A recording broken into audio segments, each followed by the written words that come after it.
Prologue: The Power of Decrees. Feel and attract. In the vast universe of human consciousness, there exists a power that, though invisible, is the force behind everything we experience. The power to affirm and to believe.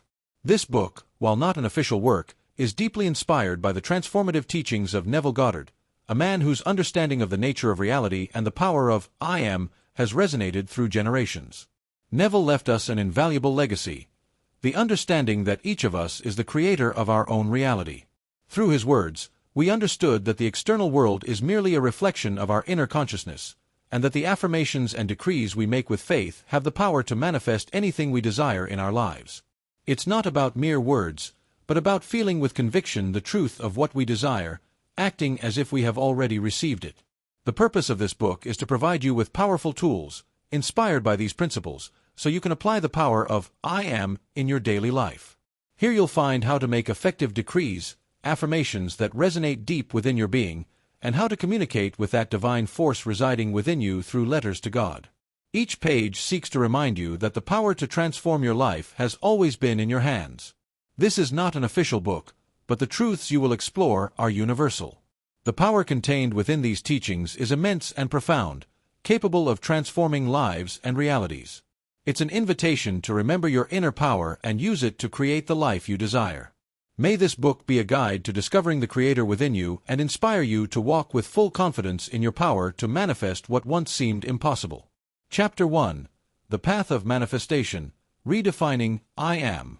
One warm afternoon, in a small room where silence seemed to caress every corner, I found myself, as I often do, sitting in the solitude of my consciousness, meditating on the power that dwells within each of us, in I Am. I vividly recall moments when this concept was foreign to me, distant, as if it were a star beyond my reach. But now, every step in my life has been a reflection of this fundamental principle. I Am is the master key that unlocks the door to the reality we experience. I once asked myself, how can one change their life? How can they transform their destiny if everything seems determined by external forces, by chance, by circumstances we don't control? And with serene clarity, the answer emerged from within me, not as a strange voice, but as a soft murmur in my inner being: redefine who you are in this precise moment. Become what you desire to be, not through hollow words, but through the deep certainty of your consciousness. I understood it then, and I still understand it now. Each of us is a silent creator. We don't need the noise of the external world to manifest our desires. The only thing necessary is to inwardly assume what we already are in potential. I Am is not just an affirmation, it is a declaration of divine power, a decree that transforms the human soul. How do we apply it, you ask? In everyday life, in the difficulties of each day, have you felt limited by a circumstance? Perhaps the job that doesn't come, the love that feels distant, the health that seems to fade. It is in those moments of doubt and fear where I Am comes to life, and where you can decree, I am abundant, I am loved, I am perfect health. These are not empty words. They are the recognition that within you, you already are what you seek, and when you assume it, when you rise to that vibration, the external world simply responds. One day, walking through the streets of New York, I encountered a man who seemed desperate. He recognized me and, without hesitation, asked, "Neville, how can I manifest the life I desire? I've tried affirmations, I've prayed, but nothing seems to change." I looked him in the eyes and said, "What are you feeling right now?" His answer was honest: "I feel fear, I feel like the world is against me." Then I replied, "The world is reflecting exactly that, because the external world is nothing more than a mirror of our inner consciousness. We cannot change what we see outside if we don't first change what we feel inside." I invited him to close his eyes for a moment and feel as if he already had what he desired. Feel it as if it's already yours, not tomorrow, not someday, but now. The man, in tears, closed his eyes, and at that instant I could see his being begin to relax, as if the weight of the world was dissipating. "I am prosperous," he murmured. "I am loved." And at that moment, his reality began to change, because he had redefined his I Am. This principle is simple yet powerful. It is the root of all creation. Have you ever wondered why some people seem to effortlessly attract success, love, or happiness? It's not because they are different from you or me. It's because they have learned to feel in harmony with a fulfilled desire. They don't see life as a series of obstacles, but as a canvas where they can paint with the brushstrokes of their consciousness. Every time I face a difficulty, I don't ask myself why it's there. I ask myself who I am being in this moment, what I am decreeing with my inner state. And every time I change my attitude, the world changes with me because, dear friends, the world is nothing more than a projection of what we carry in our soul. So I ask you now, who do you say you are? This question is directed to no one but yourself, because the answer will determine everything you experience. If you believe you are limited, you will be. If you believe you are powerful, you will be. If you believe you are worthy of love, love will come to you, not because the world grants it, but because you have already decreed it in your deepest being. When you wake up tomorrow, before yesterday's thoughts invade your mind, pause. Declare silently, I am, and complete the sentence with what you wish to be. Feel how, at that precise instant, your world begins to change because it is changing. Life, in the end, is not a series of external events that shape us. Life is a dance between our consciousness and the circumstances around us, a dance that begins when we redefine who we are. And, dear reader, you are the choreographer of that dance. In this journey, there are no limitations, except those you yourself have decreed. I am is your key, your guide, your power. Use it wisely, decree with certainty, and the entire universe will conspire to lead you where your heart has always longed to be. Chapter 2. The Creative Force of Imagination. There was a night when the stars seemed closer than usual. In that silence, where the mind plunges into its own oceans, was when I understood something that would change my life forever. Imagination is the greatest power of the human being, a force capable of shaping destiny with the softness of a whisper and the power of a hurricane. But how can imagination change my life?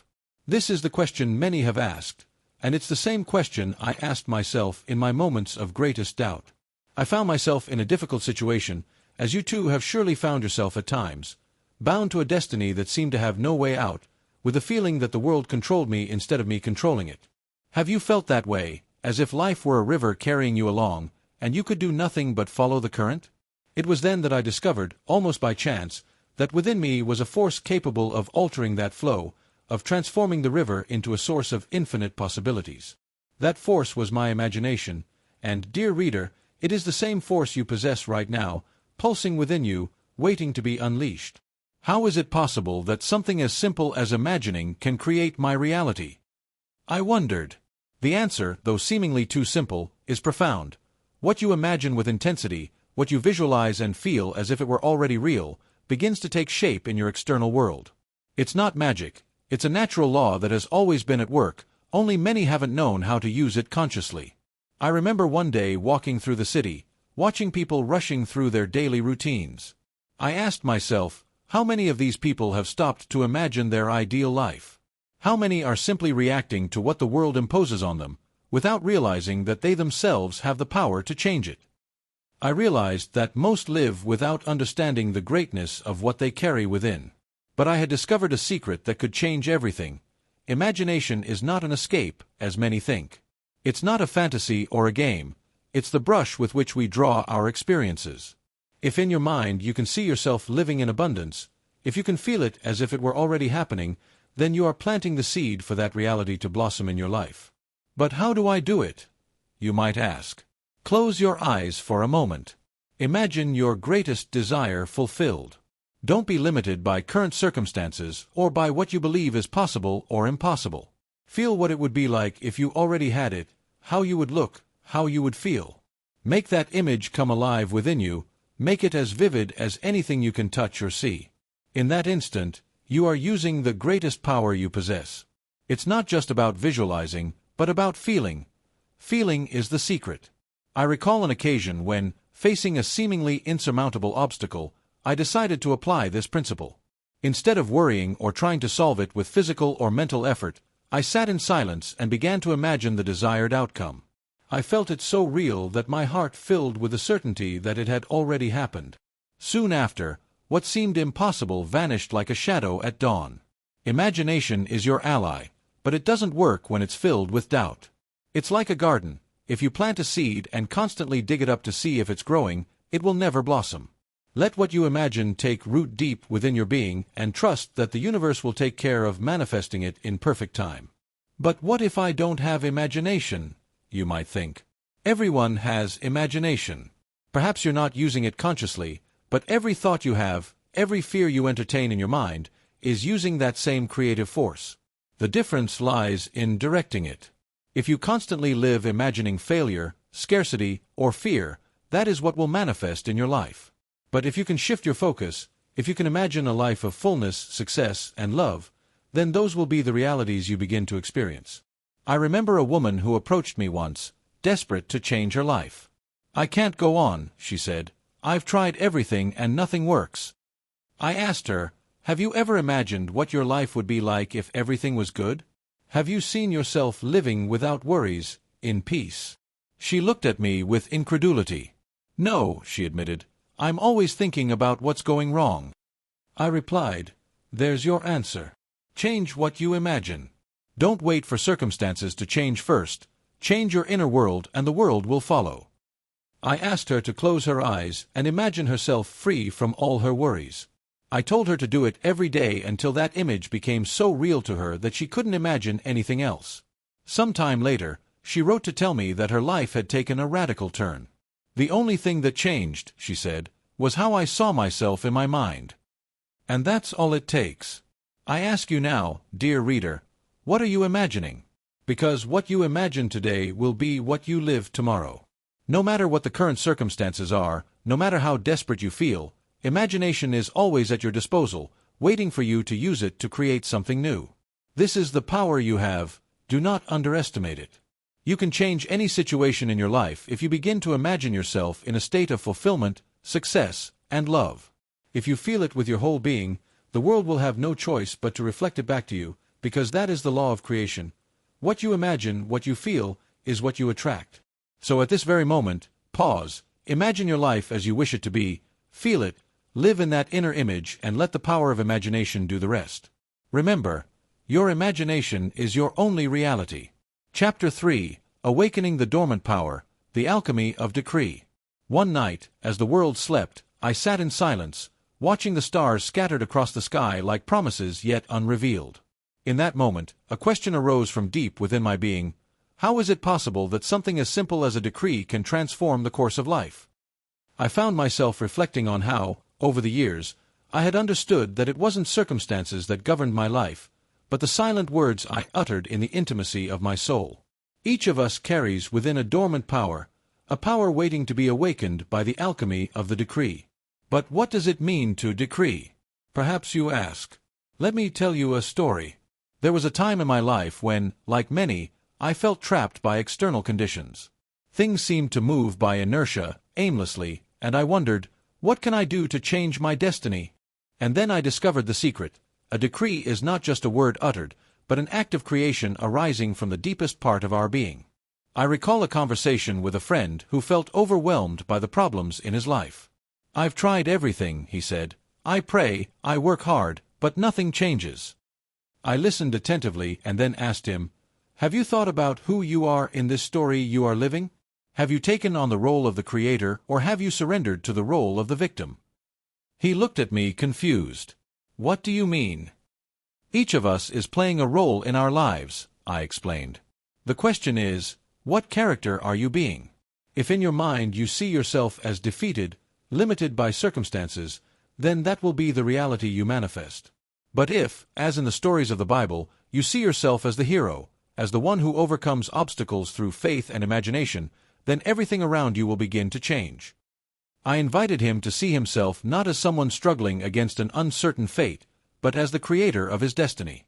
I asked him to remember the story of Jacob, who wrestled all night with an angel until he was blessed. That struggle is not with an external being, but with your own mind. Struggle until you transform your identity, until you receive the blessing of the new self. The Bible, then, is a manual for the mind. It teaches us, through symbols and metaphors, how to navigate the landscapes of our consciousness. The Exodus is not just the story of a people's liberation, but the representation of how our consciousness can escape self-imposed limitations and bondages.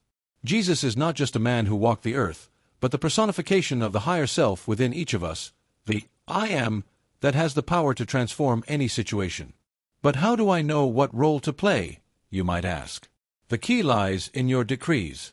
Every time you say, I am, you are choosing a character in this theater of life.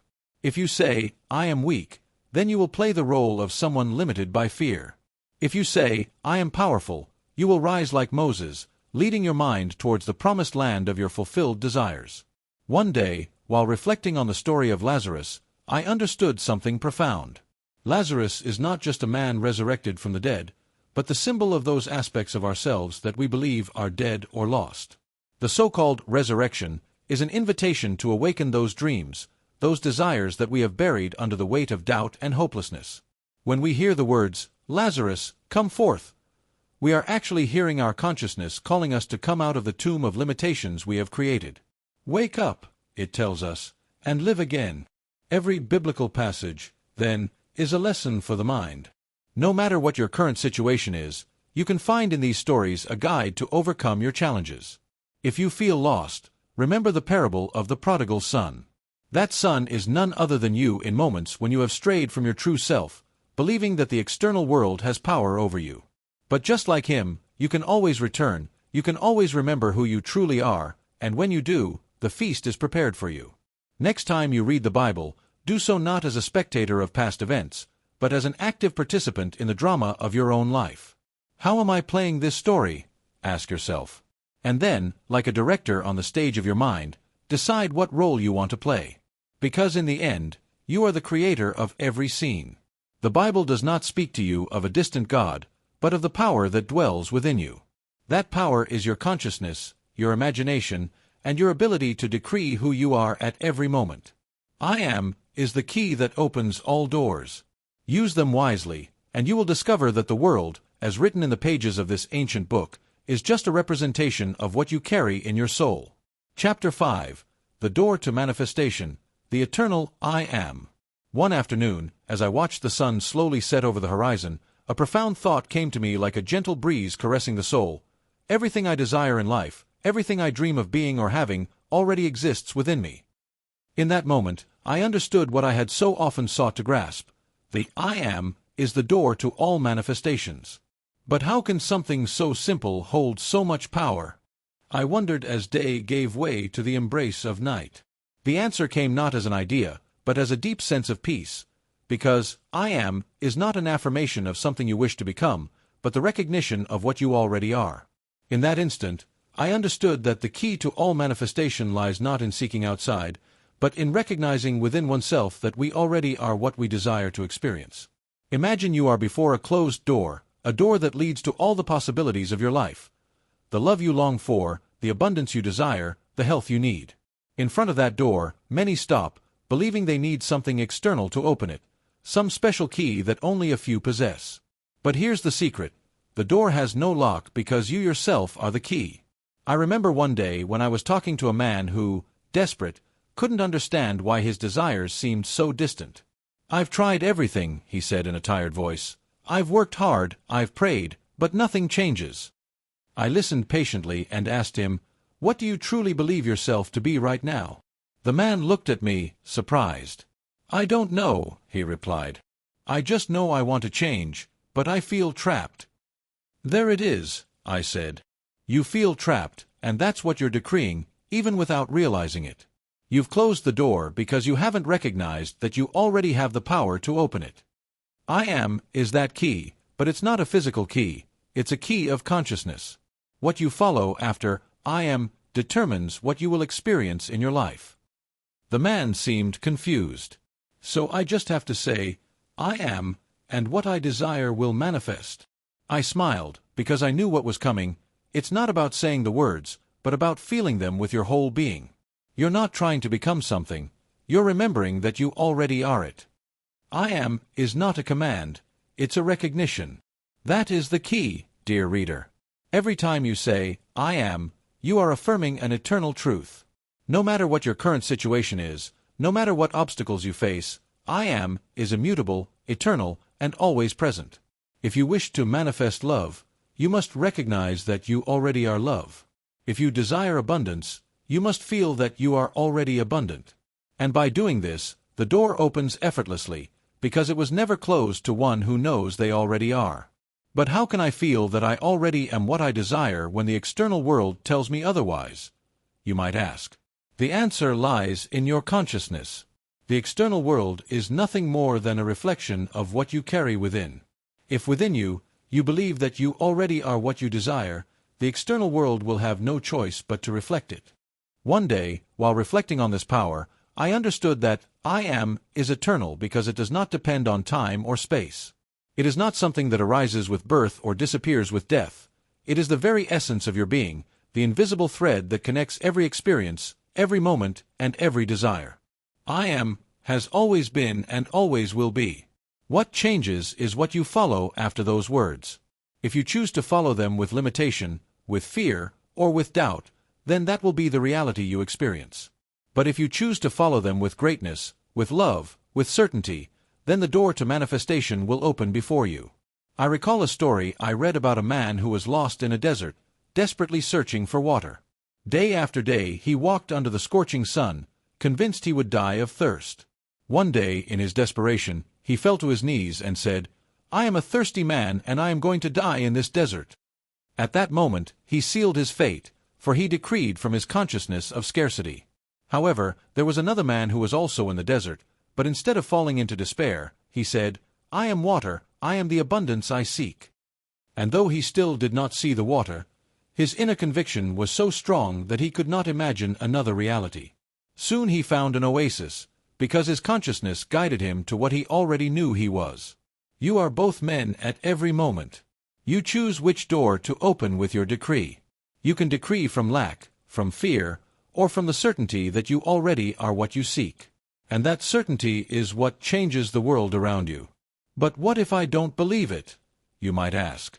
That is a valid question. The path to manifestation is not always easy, because it requires a profound shift in our consciousness. We must stop looking at the external world as the definitive reality and begin to see ourselves as the source of everything we experience. We must believe before we see, not because we are deceiving the world, but because we are awakening to the eternal truth of who we are. The door to manifestation is always open to whoever recognizes the power of I am. The moment you declare with deep conviction that you already are what you desire, the universe will begin to move in your favor, not because it is granting you something, but because you have remembered that you already are it. Dear reader, at this very moment, I invite you to close your eyes and say with all your being, I am. Complete that sentence with what you most wish to be. Feel that you already are it, not as a desire, but as a truth. And when you do, you will know that the door to manifestation has opened for you, not because there is something new on the horizon, but because you have awakened to the eternal power that has always been within you. Chapter 6. Planting in Consciousness. The Art of Turning Desire into Reality. There was an afternoon when calm reigned in the air, as if the whole world were in a holding pattern. In that moment, as I watched the leaves sway in the trees, I understood something that had been right in front of me all along. Every desire that arises within us is a seed that, if properly planted in consciousness, has the power to blossom and become our reality. How can a simple desire change my life? You might ask. It's a valid question, and one I asked myself on more than one occasion. I was immersed in my own doubts, seeing desires as mere dreams, distant fantasies that seemingly had no connection to the real world. How can what I feel inside manifest outside? I questioned. But then I understood, desire is not something separate from reality, it is its beginning. Desire is the seed of all creation. Everything you see around you, every experience, every circumstance, first began as a small spark in someone's consciousness, a desire like a whisper in the soul, waiting to be recognized and cultivated. The mistake many of us make is to ignore that spark, or worse, to drown it with doubts and fears. But here's the truth I discovered: what you cultivate in your mind, that you harvest in your life. I remember one day walking through the park when a man approached me with a look of despair. "I don't know what to do," he said. "I have so many desires, so many things I want in life, but none seem to come true." I looked at him with compassion and asked, "What have you done with those desires? Have you nurtured them or let them die?" The man looked at me, surprised. "I don't know," he replied. "I thought just wishing for something was enough, but nothing has changed." I explained what I had understood in my own life. A desire is not enough if you don't plant it in consciousness, if you don't water it with the certainty that it already is. A desire is like a seed, but a seed cannot grow if it is not given the right environment. Have you assumed that you already are what you desire? I asked him. How can I assume I already am it if I don't see it? He replied. That's the key, I said. You must see it first in your mind. You must feel that you already have it, even before the external world shows it to you, because the external world is nothing more than a reflection of what we carry within. When you plant a desire in your consciousness and nourish it with faith, the universe begins to move to make that seed blossom in your life. Imagine this. A farmer who wants a great harvest doesn't just scatter the seeds on the ground and then forget about them. No, he cares for them, waters them, and waits patiently, knowing that the harvest will come in due time. In the same way, you must care for your desires. You must plant them in consciousness and then nourish them with thoughts of certainty, with emotions that reinforce the idea that you already are what you wish to be. Once, in a conversation with a friend who was experiencing financial difficulties, I told him, the money you desire is not separate from you. It's not something you need to seek outside. It's within you, waiting to be recognized. My friend, bewildered, asked, how can I feel that I already have what I don't have? I replied with a question. When you plant a tree seed, do you doubt that seed will grow into a tree, or do you know with certainty that if you care for the seed, the tree will come? He nodded with a shy smile. The same goes for your desires, I said.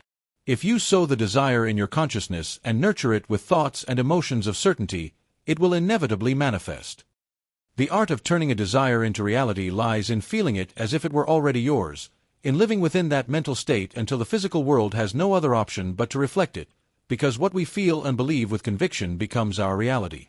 What we sow in our consciousness, we harvest in our life. And what do I do while I wait? You might ask. This is a question many ask, and the answer is simple, though not always easy to practice. You must maintain faith. Just as the farmer doesn't doubt that the seed will bear fruit, you too must not doubt that what you have planted in your consciousness will blossom. Patience and certainty are the nutrients that make your desires grow. It is not enough to merely desire something superficially. You must live within that inner reality until it becomes your external truth. In my own life, I have learned that desires are not mere whims of the heart. They are calls from what we already are, waiting to be manifested in our experience. If you desire love, it is because you are already love. If you desire abundance, it is because abundance already lives within you. Desire is simply the means by which we recognize who we truly are. Dear reader, I want you to remember something important. No desire is born in your heart without the possibility of it becoming real. If you feel it, if you long for it, it is because it already exists on a deep level. Your only task is to plant that desire in the fertile ground of your consciousness and water it with thoughts of certainty, with emotions of gratitude, as if you already had it at this very moment. I invite you to close your eyes and think of something you deeply desire. Feel it in your being, not as something distant, but as something that is already a part of you. Feel the joy of having it, the peace of knowing it's already yours, and let that feeling permeate your consciousness. In doing so, you have planted the seed, and if you maintain that certainty, you will soon see the fruits manifest in your life. Planting in consciousness is not a passive act, it is an act of creation. What you sow with faith, you will reap with gratitude, and every desire nurtured with love becomes reality. This is the art of turning desire into reality, an inner journey where we remember that we already are what we seek. Chapter 7. Resurrecting the Immortal, the Manifestation of the New Identity. On a serene afternoon, under a sky painted with soft clouds, I found myself in deep reflection. I knew that life, as we know it, is merely a stage, a theater where our identities change from act to act, but where something always remains constant, the immortal within us. But how can we resurrect that immortal power, that spark that has always been present and has the power to transform our identity? What does it mean to resurrect the immortal? I wondered as the wind caressed my face. The answer came not like a thunderclap of revelation, but as a deep feeling within me. To resurrect the immortal is to remember who we truly are. It is to awaken to the truth that we are not our circumstances, we are not the limitations of the physical world, we are something much grander, something eternal. Each of us, no matter how many times we may have fallen, carries within that latent power, waiting to be awakened. But how can we awaken that new identity? How can we emerge from the shadows of what we believe ourselves to be and manifest that glorious identity that has always existed, though hidden beneath the layers of our past experiences. I remember a time in my life when everything seemed to be falling apart. The old thought patterns, the limiting beliefs I had carried for years, had become too heavy to bear. I was on the brink of a transformation, but I didn't know how to move forward. It was then that I understood that the answer was not in the external world, but within me. The new identity I longed for was not something I had to seek outside, but something I had to awaken from the deepest part of my being. But how do you awaken that new identity, you might ask? This is a question many of us have asked in moments of desperation, when we feel that our lives can no longer continue on the same path. The answer lies in a simple but profound act, dying to the old to be reborn into the new. Imagine for a moment that you are like a seed. The seed must die. It must leave behind its original form so that it can sprout and become a robust tree. In the same way, our old identity, that identity based on limitations and fears, must die so that our new identity can be born. This is not a literal death, of course, but a symbolic death, a letting go of old beliefs about who we are. I remember a woman who approached me with tears in her eyes. "I've tried everything," she said, "but I'm still stuck in the same cycles. I don't know how to change." I listened attentively and asked her, "What are you holding on to that no longer serves you?" She looked at me confused. "I don't know what you mean," she replied. "You are clinging to an identity that no longer belongs to you," I explained. "You keep seeing the old version of yourself, the one who is limited, the one who feels unable to change. But that identity must die so that you can resurrect into a new one." "How can I let go of what I've always believed myself to be?" she asked. "With an act of faith," I said. "You must decree your new identity, not as something you wish to achieve, but as something you already are. The moment you decree with conviction, 'I am,' you will have begun the process of resurrection. This is the key, dear reader. To resurrect the immortal within you is to accept in the deepest part of your being that you are already the new identity you long for. It's not something you have to earn, it's not something beyond your reach, it's something that already lives within you, waiting to be manifested. The act of resurrection is simply remembering that truth, dying to limitations and being reborn into the certainty of what you are. "But what if I don't feel like I am that new identity?" you might ask. That is the greatest challenge we all face. The mind, accustomed to old ways of thinking, resists change. The external world may continue to show you the same situations, the same difficulties, but your task is to maintain faith in your new identity. Even if the world doesn't yet reflect it, you must live in the certainty that you have already resurrected into a new version of yourself. Once, while meditating on this truth, I realized something fundamental. Every time we choose a new identity, the world rearranges itself to reflect it. But that change doesn't happen immediately. It's like planting a seed. You don't see the growth the moment you plant it, but you trust that something is happening beneath the ground. In the same way, when you decree your new identity, something is happening on the invisible level of consciousness. Remember, the resurrection of the immortal within you is not an external event, it is not something that suddenly happens in the physical world, it is an internal change, an awakening to the truth of what has always been. And when that truth awakens within you, the world will have no choice but to reflect it. "What should I do while I wait?" you might ask. You must live as if you are already that new identity. Every thought, every emotion, must align with that truth. Don't look back, don't return to the tomb of your old beliefs. Stand firm in the certainty that you have already resurrected into a new version of yourself, and the world will show you. Dear reader, at this very moment you have the opportunity to resurrect the immortal within you. Declare with your whole being, "I am," and complete that sentence with the identity you wish to manifest. No matter what your senses tell you, no matter what the external world shows you, what you decree within you will manifest outwardly. That is the law. Resurrection is not a single event, it is a continuous process. Every day you have the opportunity to die to the old and be reborn into the new. Every time you choose a new identity, you will be resurrecting the immortal within you, manifesting the greatness that has always been part of your being. So I invite you to close your eyes right now and feel in the deepest part of your being that you have already resurrected. You are the new identity you desire. There is nothing holding you back, because the immortal within you has already been awakened. Live in that truth and the world will transform around you. Chapter 8. The Mystery of Inner Success. Transforming the World from Within. There was an afternoon when the sun seemed to shine differently, as if every ray of light was searching for something within me, a hidden truth, a mystery that had always been there, waiting to be discovered. As I walked the crowded streets, I realized that success, as I had understood it until then, was not what I thought. True success has nothing to do with what we get from the external world, but with what we awaken within ourselves. What is success? I asked myself as I observed the crowd around me. Some rushed back and forth, chasing their dreams, striving to achieve something that always seemed to be one step ahead. Others, with empty gazes, seemed to have given up that search entirely. At that moment, the answer arose in my mind like a revelation. Success is an inner state of fulfillment. Most people seek success outwardly, in recognition, in wealth, in tangible achievements. But here's the truth I discovered. Nothing in the external world can define your success if you don't first feel it within you. The mystery of success lies not in what you can achieve with your hands, but in what you can believe and feel in the deepest part of your being, because, as I learned on my own journey, when you transform your inner world, the external world has no choice but to reflect that change. I remember a conversation I had with a man who had achieved everything many consider success.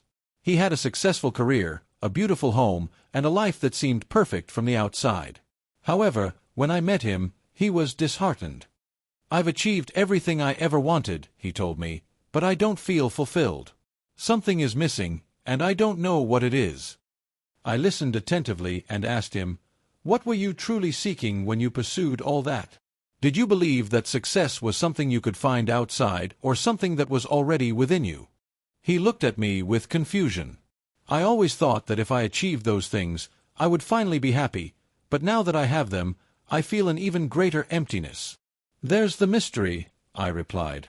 "True success is not something you can achieve outside yourself. It is something you must discover within. Only when you recognize your inner success, when you feel complete from within, can the external world offer you what you truly desire." This man, like so many others, had believed that success was external, but external success without inner success is like a house without foundations. It rises and eventually collapses, because it has no solid base. What the world offers you can disappear, but what you discover within you remains forever. How can I feel successful if I don't see it in my life? You might ask. The answer lies in understanding that success is not a destination but a state of consciousness. Success is not what you have, but what you are. If you can feel successful in the deepest part of your being, if you can decree with conviction, "I am success," then that reality will begin to manifest in your external life. But how can I change my inner world when the external world seems so difficult? You might ask. That's a valid question, and one that many of us face when we find ourselves amidst challenges. The answer lies in understanding that the external world has no power over you unless you give it to it. Everything you see outside is a reflection of what you carry within. If you see scarcity, if you see failure, it's because at some level you are believing in those limitations within yourself. I remember a night when I was at a low point in my life. Nothing seemed to be going as I expected, and for a moment, I let myself be carried away by frustration. But then I reminded myself of something important. Success does not depend on what the world gives me, but on how I choose to see myself. At that instant, I sat in silence and began to decree, "I am success, I am fulfillment, I am complete." Although the external world had not yet changed, something within me began to transform. And this is where the mystery lies. When you transform your inner state, the external world has to adjust. It's not a question of if, but of when, because what you feel and believe with certainty within you, the world has no choice but to reflect. But what if I don't feel it yet? You might ask. That's a question many ask when they start this path. The key is to persist, to live from the state of success even when the external world shows you otherwise. You must be the success before you see it manifested. It's like planting a seed. You don't see the tree immediately, but you know that with time that seed will grow and bear fruit. What do I do in the meantime? You might question. While you wait for the external world to reflect your inner success, live as if you already have it. Act from the state of being successful. It doesn't mean you have to pretend or force something, but that you must feel in the deepest part of your being that you are already successful. And when you live from that conviction, the world will begin to move to align your external reality with your inner state. Dear reader, the success you so deeply seek is not in achievements or material possessions. It is within you, waiting to be recognized. Transform your inner world first, and the external world will have no choice but to adjust. No matter how far away success may seem at this moment, no matter how many obstacles you face, always remember that what you carry within has the power to change everything you see outside. At this very moment, I invite you to close your eyes and decree, "I am success, I am fulfillment, I am complete." Feel these words in the deepest part of your being, live from that truth, and observe how your world begins to transform from the inside out. Because in the end, the mystery of success is not something you can find outside. The mystery is in discovering that you already carry it within, that it has always been there, waiting to be revealed. Chapter 9. Beyond Limits. The Rebirth of Consciousness. One morning, waking before dawn, I felt a calling within me, a deep sense that something was ready to change, to be reborn. In the silence of the house, with only the soft sound of the wind outside, I understood something that had eluded me for a long time. All the limits we experience in life are merely reflections of the boundaries we have placed on our own consciousness. But when our consciousness is reborn, those limits vanish like mist before the sun. How is it possible to be reborn in consciousness? I asked myself as the soft light began to fill the room. The answer came from a deep place, not in the form of words, but as an inner understanding. To be reborn in consciousness is to free oneself from the invisible chains we have imposed upon ourselves. It is to remember that the limitations we believe to be real only exist because we have accepted them as such. And the moment we decide to leave them behind, our consciousness rises and is reborn into a new way of being. But how can I go beyond the limits that feel so real? You might be asking. It's a valid question, and one I also asked myself countless times when challenges seemed insurmountable. The key, as I discovered, is to understand that there are no real limits outside of those we accept in our mind. The external world merely reflects what we believe is possible for ourselves. I remember a time in my life when everything seemed to be at a standstill, as if I had hit an invisible wall that I couldn't break through. I tried everything I knew, but every attempt seemed to fail, and I began to feel trapped. It was then that I understood. I wasn't trapped by the world, but by my own perception of what was possible. My consciousness had accepted a limit, and until I let it go, my reality would remain the same. How do I let go of a limit that seems so real, you might ask? The answer lies in the rebirth of your consciousness. You must die to the old self, to the self that has accepted those limitations, and be reborn into a new identity, one that is not subject to the barriers you once believed impossible to overcome. I recall a man who approached me once, frustrated by his circumstances. "I've tried everything," he said, "but I keep encountering the same obstacles. It's as if something invisible is holding me back." I looked at him and asked, "What limit have you accepted as real?" Confused, he replied, "I don't know. I just know that every time I move forward, something stops me." "That something," I explained, "is not the world, nor people, nor circumstances. It is your own belief that there is a limit. You have accepted that invisible wall as real, and that is why it keeps appearing in your life. But I assure you that the moment you decide there are no limits, the world will begin to reflect that new belief." I asked him to close his eyes and for a moment imagine himself free from all limitation, free from the barriers he had accepted until that moment. I told him to let his consciousness feel the rebirth of a new identity, one that was not subject to what he previously believed impossible. And at that moment, I could see something change within him. The process of rebirth had begun. This is the secret, dear reader. The rebirth of consciousness is the most powerful act we can perform. It is not an external change, it is not a dramatic event that happens in the physical world, it is a subtle but profound change that occurs within us. It is the moment when we decide that we will no longer accept the limits we once believed to be unbreakable. But how do I know if my consciousness has been reborn? You might ask. You will know because, even if the external world does not change immediately, something within you will have changed. You will feel an inner freedom, a lightness, as if the invisible chains that once bound you have broken. And even if external challenges may continue to appear, you will no longer see them as insurmountable barriers. You will see them simply as opportunities to demonstrate the power of your new consciousness. One day, while reflecting on this process, I understood something even deeper. The rebirth of consciousness does not happen only once in a lifetime. It is a continuous process, an endless cycle of letting go of the old and embracing the new. Every time we face a new challenge, we have the opportunity to be reborn once more, to expand our consciousness beyond the limits we once considered final. The world will tell you there are things you cannot do, goals you cannot achieve, dreams that are too big. But here is the truth. There is no limit to what you can be or achieve, except those you accept in your own mind. And when you are reborn in consciousness, when you free yourself from those limits, the world reconfigures itself to adapt to your new reality. But what if fear stops me, you might ask? Fear is natural, but it is also an illusion. Fear is simply the echo of your old beliefs, of the limits you are leaving behind. It is not a sign that you cannot move forward, but a sign that you are on the threshold of rebirth. Face it, and you will see that behind fear there is nothing but the expansion of your true self. Dear reader, at this very moment you have the opportunity to be reborn in consciousness. Leave behind limiting beliefs, let the old self that has accepted the world's limits die, and awaken to a new identity, one that is unlimited, free, and expansive. No matter what has held you back in the past, no matter how many times you have stumbled, today is the day your consciousness can be reborn. Close your eyes for a moment and decree with your whole being, I am unlimited, I am free from all barriers. Feel those words in the deepest part of your being. Let that truth permeate your consciousness, and when you do, you will have begun the process of rebirth. Beyond limits lies true freedom, and that freedom begins with the rebirth of your consciousness. Every day, every moment, you have the opportunity to choose a new reality, to live from an expanded and free consciousness, and when you do, the world will have no choice but to reflect your new identity. Chapter 10. The Dance of Faith, Decreeing with Absolute Conviction. There was a night when the world seemed to wrap itself in a cloak of mystery.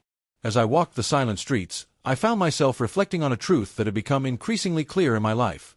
Faith is not just believing in what is unseen, it is an act of creation, an inner dance that connects us with what already exists on a deep level. And the key to that creation lies in decreeing with absolute conviction. What does it mean to have faith? I asked myself, recalling the times when I found myself doubting, when the external world seemed to crumble around me.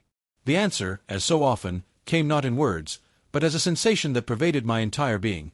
Faith is the certainty that what you have decreed is already a reality, no matter what you see or what your senses tell you, because what you decree with conviction has already begun to take shape in the invisible world. I recall a day when, facing a seemingly insurmountable challenge, I sat in silence and closed my eyes. Within me was a struggle, a battle between what I saw and what I knew to be true. How can I decree something I don't yet see? I wondered. And then I understood. The decree is not based on what the world shows you, but on what your faith reveals to you. Faith is like a dance we perform within ourselves. It is a movement between desire and certainty, between what we long for and what we already are. To decree with faith means to take that step, even if you don't yet see the ground beneath you, because when you decree with conviction, there is no longer any doubt, no longer any hesitation. You know in the deepest part of your being that what you have decreed is already on its way. Once, a man approached me, filled with despair. I've tried to decree what I want, he told me, but I don't see any change. Why isn't it working? I looked at him with compassion and asked, Do you decree with conviction or with doubt? He looked at me with eyes full of frustration. I want to believe, but a part of me keeps doubting. I can't help it. There's the key, I said softly. You cannot dance between doubt and faith. You must surrender completely to certainty. You must decree with such conviction that even if the world shows you otherwise, your faith remains unshakable. I asked him to close his eyes and for a moment imagine himself already being what he desired. Don't see it as something distant, I said. Feel that it is already yours, that you already have it. And then I could see his face change, as the tension began to melt away. That, I said, is the dance of faith, decreeing as if you already have it, as if it were already an immutable reality. This is the truth I discovered. Decreeing with conviction is the key for the world to change. No matter what you face, no matter how distant your desire seems, when you decree from a place of absolute certainty, the entire universe aligns to manifest it. But how do I maintain that conviction when everything seems to be against me? You might ask. It's a valid question, and one we all ask ourselves when the external world seems to contradict what we have decreed. The answer lies in faith itself. You cannot allow what you see outside to make you doubt what you have already created within. External reality is only a reflection of your past beliefs, but when you decree with faith, you are planting a new seed, and you must maintain that conviction until it blossoms. I remember an occasion when I was in a difficult situation. Everything around me indicated that there was no solution, that I was caught in a cycle with no way out. But instead of letting myself be carried away by what I saw, I closed my eyes and began to decree, I am free, I am the creator of my destiny, I am the solution to this problem. I did it not with the hope that something would change, but with the certainty that it had already changed. And here's the secret, dear reader. Faith does not wait. Faith already is. When you decree with conviction, you do so from a place of certainty, not desire. It's not that you hope something will happen, it's that you already know it has happened. Even if the external world doesn't show it yet, within you the reality has already changed. That is faith. But what do I do when doubt appears? You might ask. Doubt is a shadow, an echo of your old beliefs. It's not real, but it can seem so if you give it power. When doubt appears, don't fight it, simply acknowledge its presence, but continue to nurture your seed of faith. Keep watering it with thoughts of certainty, with images of what you wish to be, with a conviction that what you have planted in your unconscious is already beginning to blossom. It's like returning to the dance floor when you lose the rhythm. You simply realign yourself with the music of faith. Dear reader, at this very moment you have the power to decree your reality. Decree with conviction, decree with certainty, and observe how the world adjusts to your faith. No matter what your senses show you, no matter what circumstances tell you, you are the creator of your destiny, and what you decree with faith will manifest. Close your eyes now and declare with your whole being, I am, and complete that sentence with what you wish to manifest.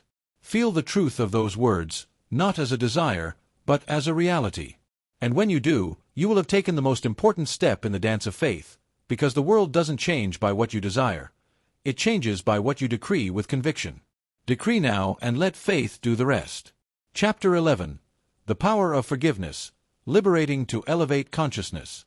It was a quiet night, one of those when silence seems to speak more than words. I found myself alone, deep in thought, when a profound truth struck me. There is no greater power to liberate the soul than forgiveness. And I understood that as long as we carry the weight of resentment, of past hurts, we cannot elevate our consciousness. Forgiveness is not an act of weakness, it is an act of liberation, a portal to inner expansion. Why is it so difficult to forgive? I wondered, recalling times when I felt it was impossible to let go of the pain. The answer was not simple, but it came with the clarity of dawn. It is difficult because we believe forgiveness is for the other, when in reality it is a gift to ourselves. By forgiving, we release the chains that bind us to the past and allow our consciousness to rise to a new state of being. How can I forgive what has hurt me so deeply? You might ask. It's a question I asked myself many times in my life, and I understood. Forgiving is not forgetting, it is not justifying what happened. Forgiving is recognizing that what has passed no longer has power over you, that you no longer need to cling to the pain to protect yourself. By forgiving, you clear space in your heart for something much greater: peace, freedom, and spiritual growth. I recall a day when a man came to me, consumed by anger. They betrayed me, he said bitterly. I can't let go of what they did to me. I looked him in the eyes and asked, Who are you hurting with that resentment? Surprised, he replied, Them, of course. No, I said softly, resentment has no power to harm anyone but yourself. As long as you cling to that pain, your soul remains trapped, unable to rise. Forgiveness is not an act for them, it is an act for you. It is your liberation. I asked him to close his eyes and imagine the weight of that resentment as a rock tied to his soul, a rock that kept him anchored to the pain. Now release that rock, I said. Let it sink into oblivion and feel your being rise, light and free. And in that instant, I could see something change in him. He had begun to release the pain that held him captive. Forgiveness is not something you do once, dear reader. It is a continuous process of liberation. Every day we face opportunities to forgive, whether others or ourselves, and each time we do, our consciousness expands, we rise beyond the limits that pain had imposed on us. But how can I forgive if I feel that by doing so I am giving up my dignity? You might ask. That's a valid question, and one many of us face when we cling to our wounds as a way of protecting ourselves. Forgiveness is not a surrender of your dignity, it is the recovery of your power. When you forgive, you are not saying that what happened was fair or right. You are saying that you no longer allow that pain to define who you are. I remember an occasion when, faced with a profound betrayal, I felt that forgiveness was impossible. How can I forgive this? I wondered, full of pain. And then I understood, forgiveness was not for them, it was for me. It was the key I needed to free myself from the cycle of resentment that was consuming me. I couldn't change what had happened, but I could change how I related to it. By forgiving, I freed myself not only from them but from the weight that had been dragging me down. But what if I can't forget what they did to me, you might ask? Forgetting is not necessary for forgiveness. Forgiveness does not mean erasing the memory of what happened, but changing how it affects you. It is an inner transformation where what was once an open wound becomes a scar that no longer hurts. The memory may remain, but it no longer has the power to stop your growth. The power of forgiveness lies in its ability to liberate us, to lift us beyond what we thought possible. When we forgive, we break the invisible chains that bind us to the past and open the doors to a higher, more expansive consciousness. And it is in that higher consciousness that we can manifest what we truly desire in life. And what about self-forgiveness, you might ask? This is perhaps the most difficult forgiveness of all. Many times we punish ourselves for past mistakes, for decisions we made out of fear or confusion. But here's the truth. You cannot elevate your consciousness if you remain a prisoner of your own judgment. You must learn to forgive yourself, to release those inner burdens that keep you tied to a version of yourself that you no longer are. Dear reader, the power of forgiveness is available to you right now. It is not a weakness, it is the greatest strength you can possess, because by forgiving you free yourself, you allow yourself to rise to new heights of consciousness and begin to live from a place of peace and fullness. Close your eyes for a moment and think of what has weighed you down, of the people or situations you have not yet forgiven. Feel the weight of that resentment and then, with a deep exhale, release it. Imagine how, by letting go, you feel lighter, freer, more at peace. This is the gift of forgiveness. It is not for them, it is for you. Forgive and elevate your consciousness. Forgive and allow your soul to expand to new possibilities, to a new state of being, because only when you release can you truly rise. Chapter 12. The Spiritual Tithe, Offering to the Inner God. Once, as I walked at dawn, with the sun's soft glow still timid on the horizon, I felt a profound revelation. The true act of giving is not merely material, it is a spiritual act, a tithe to the divinity that dwells within us. It's not about what we give to the external world, but about what we offer to the inner God, that immortal spark that lies at the center of our being. What does it mean to tithe spiritually? I wondered as the wind whispered around me. The answer came not as a concept, but as a feeling of fullness. To tithe spiritually is to offer the best of yourself to your highest self, to that divine aspect we all carry within. It is a recognition that by giving the most valuable part of ourselves, we elevate our consciousness and align ourselves with the infinite flow of life. In our culture, tithing is commonly associated with the material, with giving a portion of our possessions to an external cause. But what I discovered is that true tithing is what we do internally, when we offer our best qualities, our highest vibrations, to the divine source that lives within us. It's not about giving to receive, but about giving to connect with the eternal. I remember one day, speaking with a friend who felt empty, I told him, "It's not what you have that determines your fullness, but what you offer from within. You cannot fill an external void without first nourishing your inner being." Confused, he asked me, "How can I give when I feel like I have nothing?" "You have much more than you think," I replied. The act of tithing spiritually is not about material things. It's about offering your faith, your gratitude, your love, your devotion to the highest within you. And then I invited him to close his eyes and feel within himself that divine spark that never goes out, no matter how difficult the external circumstances. But how do I offer to the inner God? You might be asking. It's simple. Every time you choose faith over fear, every time you cultivate gratitude instead of resentment, every time you act out of love instead of judgment, you are offering to the inner God. You are tithing spiritually, nourishing the most sacred part of your being. This act of giving, even if you don't see it immediately, creates a divine flow in your life, a cycle of abundance that manifests in all areas of your experience. The beauty of this spiritual tithe is that it requires nothing more than your willingness to offer the best of yourself, the purest and highest you possess. It's not about giving from scarcity, but from the inner abundance that is always present.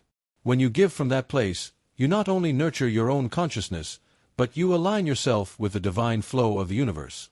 And what happens when I tithe spiritually, you might ask? What happens is that you open yourself to receive in ways you may not have imagined. When you give from your inner being, you receive from the same place, in an infinite spiral of growth and expansion. By nurturing your inner divinity, you see your outer life begin to reflect that same abundance. Your relationships blossom, your opportunities multiply, and your sense of peace and fullness grows, because you are living from your deepest truth. I remember a time in my life when I felt exhausted, as if I had nothing left to give to the world. In that moment, I sat in silence and asked myself, what am I holding on to within me that I need to offer? And then I understood. I was clinging to old wounds, to unforgiven resentments, to unfaced fears. I was not tithing spiritually because I was not giving the best of myself to my own divine being. So at that moment, I decided to offer the purest within me. I forgave what needed to be forgiven, released what needed to be released, and chose to trust in the goodness of life. That was my spiritual tithe, and what happened next was a profound transformation.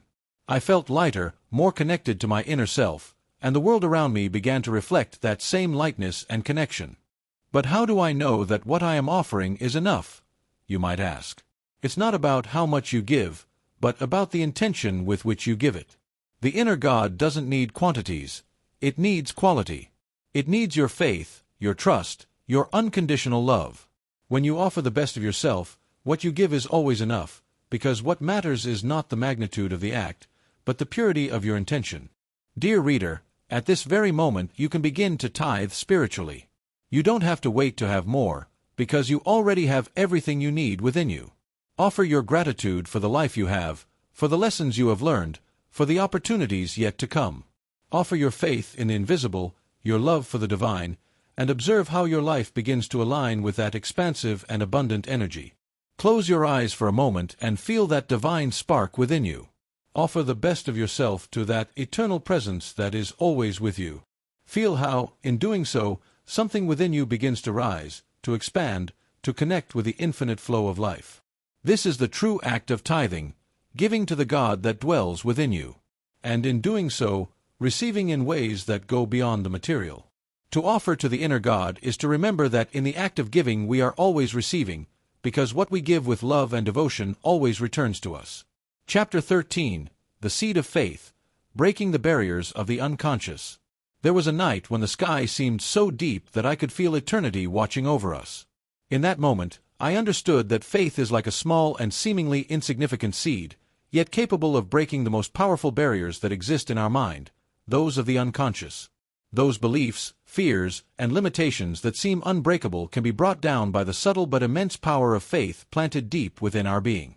How can something as small as faith break something as large as unconscious barriers? I wondered as I meditated on this truth. The answer came not as a thought, but as a deep feeling, because faith is not just believing in what we don't see, but trusting in what we already are. That seed of faith, though invisible to our physical eyes, is the force that moves mountains within us, tearing down what seems impossible. I recall a time in my life when I felt trapped by my own limitations. I knew that the external world was merely a reflection of my inner self, but I didn't understand how to break through those invisible barriers that seemed to stop me at every step. How can I move forward if my own unconscious is against me? I wondered. It was then that I understood that the unconscious is not our enemy, but fertile ground where the seed of faith can be planted. What seemed like a barrier was simply hard soil that had not yet been cultivated. The key was to plant a new seed, a seed of faith, and let it grow to transform everything that was hidden in the depths of my being. But how do you plant that seed of faith? You might ask. It's simple, but it requires intention and care. The seed of faith is planted every time you choose to believe in something greater than your current circumstances, every time you choose certainty over doubt. No matter how small that seed may be at first, because once planted, it begins to grow slowly, breaking through the layers of limiting beliefs that have been buried in your unconscious. One day, a man came to me, burdened by the weight of his thoughts. "I've tried to change my life," he said, "but I feel there's something within me that always holds me back, something I can't control." I looked at him with compassion and asked, "Have you planted the seed of faith in your unconscious?" Surprised, he replied, "I don't know how to do it. I feel like my mind is full of doubts and fears. How can I break through these barriers?" Faith is the answer, I said. Faith is the seed that can penetrate the hardest ground. Even when you don't see it grow at first, what you need to do is plant it, nurture it, and trust that it will break through those barriers. I asked him to close his eyes and for a moment imagine planting a small seed in his mind. This seed is the certainty that you are greater than any barrier your unconscious has created, I told him. Even if you don't see the growth immediately, you must trust that it is working deep within your being. This is the secret.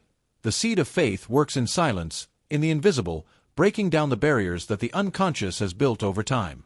Even if you don't see the results immediately, faith is already working, transforming those limiting beliefs into new possibilities. But what if doubts keep appearing, you might ask? Doubts are natural. They are like weeds that try to grow alongside the seed of faith. But they have no power unless you allow them to grow more than your faith. Every time a doubt appears, simply acknowledge its presence, but continue to nurture your seed of faith. Keep watering it with thoughts of certainty, with images of what you wish to be, with a conviction that what you have planted in your unconscious is already beginning to blossom. I recall an occasion when, facing a personal challenge, I felt that my limiting beliefs were stronger than my faith. Fear and doubt seemed to surround me everywhere. But at that moment, I paused and reminded myself, faith is the seed that can break any barrier, no matter how deeply buried in my unconscious. And with that certainty, I replanted the seed in my mind, trusting that even if I didn't see the changes immediately, something was changing within me. And here's the truth. The barriers of the unconscious are not immovable. They are like hard ground that has not been worked, but when you plant the seed of faith, when you nurture it with patience and persistence, those barriers begin to crumble one by one, allowing your true identity to emerge. Dear reader, at this very moment you have the opportunity to plant the seed of faith in your own being. No matter how many barriers you have built in your unconscious, no matter how many times you have felt that something within you was holding you back, today is the day you can break those barriers, planting a new seed, a seed of faith that will grow and transform everything that has limited you. Close your eyes for a moment and visualize a small seed in your hand. Feel it as the essence of your faith, of your certainty, of your inner power. Now, plant it deep within your mind, in your unconscious, and decree with all your soul, this seed of faith will break all barriers within me. Feel how, as you do so, something within you begins to change, to transform. The power of faith is not in its size, but in its essence. A small seed of faith, well planted, can break the greatest barriers of your unconscious, opening the way to a new reality. Chapter 14. The Wisdom of Silence, Decreeing from the Secret. There was an afternoon when the wind moved gently through the trees, and everything seemed to be in perfect calm. I sat in silence, listening to what many overlook, the power found in the stillness of the soul. It was in that moment that I understood a truth that would change my way of seeing the world. The most powerful decrees are made from inner silence, from the secret of consciousness, where words are not necessary but certainty is everything. How can I decree if I'm not saying it out loud? You might ask.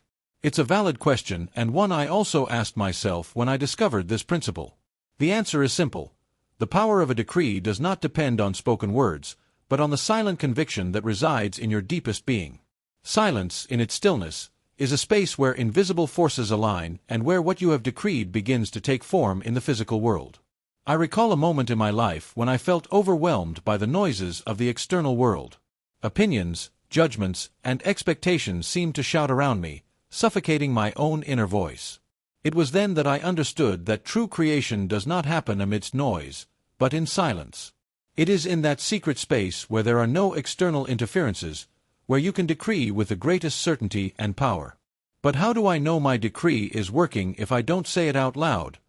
You might ask. The key is in the feeling. When you decree from silence, you don't need external words to validate what you are creating. It is the inner feeling of certainty that begins to move invisible mountains, that brings to life what once seemed impossible. It's like planting a seed in the darkness of the earth. You don't see its growth, but you know it's happening because you feel it deep within your being. One day, a man came to me, desperate to change his life. I've said all the affirmations, I've done all the secrets, but nothing changes, he told me with frustration. I listened attentively and asked him, "Where have you been making those decrees? From the noise of the external world or from the silence of your consciousness?" Confused, he replied, "I've said them out loud, hoping something would happen." That's the mistake, I said gently. The most powerful decrees don't need to be shouted into the wind. They are made in the secret sanctuary of your consciousness, where silence is the most powerful ally. I asked him to close his eyes and, instead of uttering words, to feel within himself what he wished to manifest. Feel the truth of your decree in the silence, I told him. Let certainty speak louder than any word. And at that moment, I could see something change in him.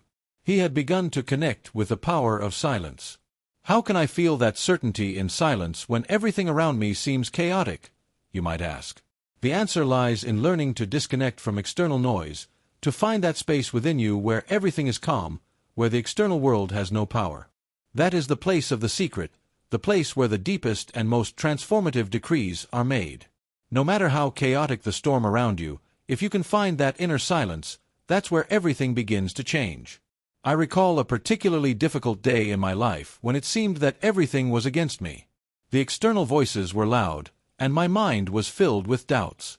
It was at that moment that I retreated into silence, not to escape, but to decree from that space where the world could not interfere. In that silence, I felt within me the certainty that what I desired was already a reality. I didn't say it out loud, I didn't seek external validation. I simply felt it in the secret of my consciousness and knew that the change had begun. And here's the secret, dear reader. Silence is not empty, it is full of potential. It is in that place where words are not necessary that the decree gains its true power, because when you decree from silence, you do so with a certainty that cannot be questioned by the external world. It is a sacred act, a communion between you and the divine power that dwells within you. But how do I maintain that certainty in silence when my thoughts betray me, you might ask? Thoughts can be noisy, but they have no more power than what you give them. In silence, you don't fight against thoughts. You simply let them pass like clouds in the sky. Instead of focusing on them, you return to that inner place where the certainty of your decree resides. You return to feeling what you desire as if it were already a reality, and in that feeling, the noise of thoughts fades away. Dear reader, at this very moment you can access the power of silence. You don't need to say anything, you don't need to seek external validation. You just need to close your eyes, go to that secret space within you, and decree from the deepest feeling of certainty. Feel your decree as an unshakable truth, and let silence do the work that words cannot. Close your eyes for a moment and sit in the silence of your being. Feel within you what you wish to manifest, not as something distant, but as something that is already real in the secret of your consciousness. At this moment, your decree is more powerful than you could ever imagine, because it is being made from the most sacred place, silence. The wisdom of silence is that it doesn't need noise to create, to be seen or heard by the external world, because what you decree in the silence of your being, you decree with the certainty that it already is, and in that silence, the entire universe begins to align to manifest it. Chapter 15. The Return Home. The Final Identity of I Am. There was a sunset when the sky seemed to reflect a deep call towards something I had forgotten. As the sun set, leaving a golden blanket on the horizon, I realized a truth as old as the universe itself. We are all on a journey back home. That home is not a physical place, but a state of being, an identity we have forgotten but that has always been within us, the I Am. What does it mean to return home? I asked myself as the silence of the evening enveloped me. The answer came not as an idea, but as a profound sense of peace. The return home is the recognition of our true identity, the final identity of I Am. We are not the circumstances that surround us, we are not the experiences we have lived. We are the eternal, the immutable, the I Am that has been with us from the beginning. In my life, I have seen how the search for this identity takes many forms. We get lost in the noise of the world, in the struggle to achieve external goals, believing that we will be complete when we have success, love, or wealth. But here is the truth. The true home is not found outside, but within, and that home is the I Am, the pure consciousness that sustains all that we are. How can I find my true home if I feel so lost? You might ask. It's a question many of us have asked in moments of greatest confusion and pain. Home is not in the future, it's not something you need to search for. It is in the present, in the recognition of what you already are. The I Am is not something you will achieve someday. It is the identity that already dwells in the deepest part of your being. I remember a moment in my life when I felt completely disconnected, as if everything I had built was falling apart. It was in that instant of despair that I understood that my true home was not something I could lose, because I had never truly left it. The I Am was there, waiting to be recognized, waiting for me to return to that immutable truth of my being, and in that recognition, everything changed. But what is I Am, you might ask? I Am is the essence of all that you are. It is pure consciousness, the creative power behind every thought, every experience. It is the inner God, the creator of your reality. When you fully identify with I Am, you realize that there is nothing to fear, because you already are everything you have ever desired to be. The journey to I Am is a journey of remembrance, of returning to what has always been. One day, a man came to me, exhausted from his external search. "I've tried everything," he said. "I've sought success, love, peace, but I still feel like something is missing. What else can I do?" I looked at him and said, "You don't need to do more, you just need to remember who you are. I Am is your true home. Everything you've been looking for outside is already within you." I asked him to close his eyes and for a moment stop searching. "Just sit in the recognition of what you already are," I said. "Say to yourself, I Am." Feel those words resonating in the deepest part of your being. And in that moment, I could see his face change, as something in him relaxed, as if he had finally found what he had been looking for. This is the secret of returning home. It is not a destination, it is a recognition. It is the awakening to the truth that we have always been the I Am, the consciousness that creates everything we experience. And when we align with that truth, we stop struggling, we stop searching outside for what we already have within. But how do I know I have returned home? You might ask. You will know because you will feel a deep peace, a certainty that does not depend on external circumstances. You will know you have returned because you will stop feeling the need to change or fix anything outside. Instead, you will feel complete, knowing that you are already the creator of everything you experience. I remember one afternoon when I sat in silence contemplating this truth. "I Am," I said to myself. And in doing so, I felt everything I had ever sought begin to align. It wasn't that the world around me had changed, it was that I had changed. I had remembered that I Am was the beginning and the end, the home to which I had always belonged. Dear reader, at this very moment you have the opportunity to return home. You don't need to go anywhere, you don't need to change anything in the external world. You just need to remember who you are. Close your eyes, breathe deeply, and say to yourself, I Am. Feel how those words resonate in the deepest part of your being. Feel how, by recognizing your final identity, everything in your life begins to align with that truth. The return home is not a journey, it is an awakening. It is the moment you remember that you have always been the I Am, that you have always been the creative consciousness behind everything you see. And when you align with that identity, you realize that home has never left you, because it has always been within you. How to make decrees, affirmations, and letters to God to be heard. There was a night when the sky seemed to whisper ancient secrets, and as I immersed myself in the silence, I understood something essential. The power of our words, our affirmations, and our decrees is the key to being heard by the divine source that resides within us. It's not a matter of simply speaking, but of speaking from the heart, from the soul, from the place where faith meets certainty.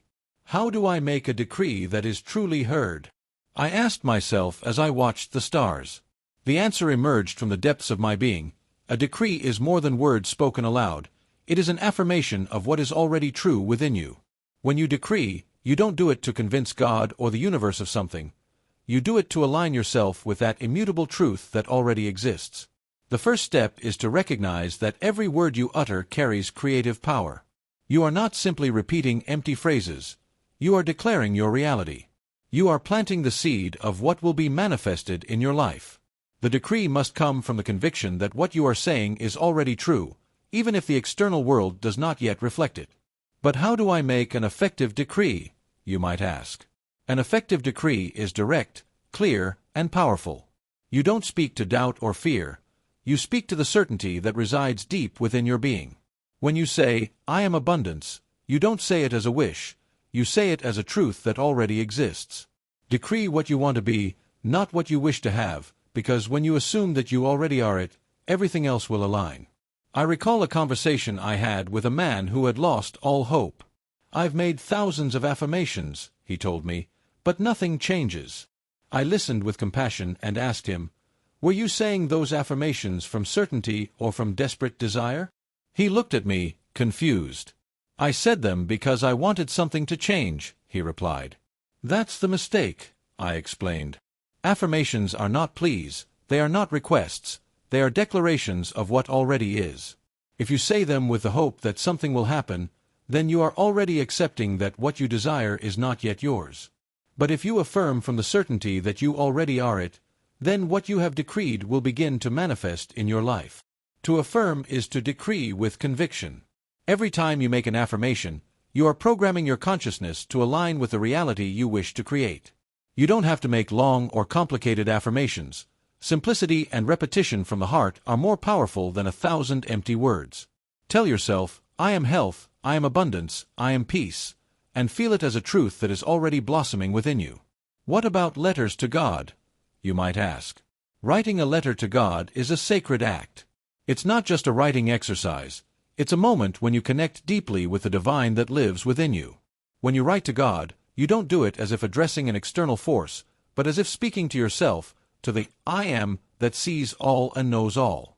I remember a time when, overwhelmed by my own thoughts, I decided to write a letter to God. It wasn't a request, it wasn't a plea. It was an intimate conversation, a declaration of what I knew to be true in the deepest part of my being. "Dear God," I began, "I know that within me resides everything I need to live in fullness, and today I align with that truth. I thank you for what is already here, even if I don't yet see it with my eyes." As I wrote those words, something within me changed. The letter wasn't for God to hear, it was for me to align with that divine consciousness that has always been there. When you write a letter to God, do so with the same respect and devotion you would have if you were speaking to the wisest and highest part of yourself. Don't ask, affirm what already is. Declare your gratitude for what you are in the process of receiving, even before it manifests on the physical plane. Write as if you already know that everything is resolved, that everything is aligned, and that what you desire is already on its way. How do I know if God hears me? You might ask. God always hears you, because God is the highest part of yourself. There is no separation between you and the divine. When you decree, when you affirm, when you write, you do so to remind yourself of what is already true in your consciousness. God hears you because God is your higher consciousness, and everything that aligns with that consciousness is inevitable. Dear reader, at this very moment you can begin to decree, affirm, and write from the certainty that you are already everything you wish to be. Do not doubt, do not plead.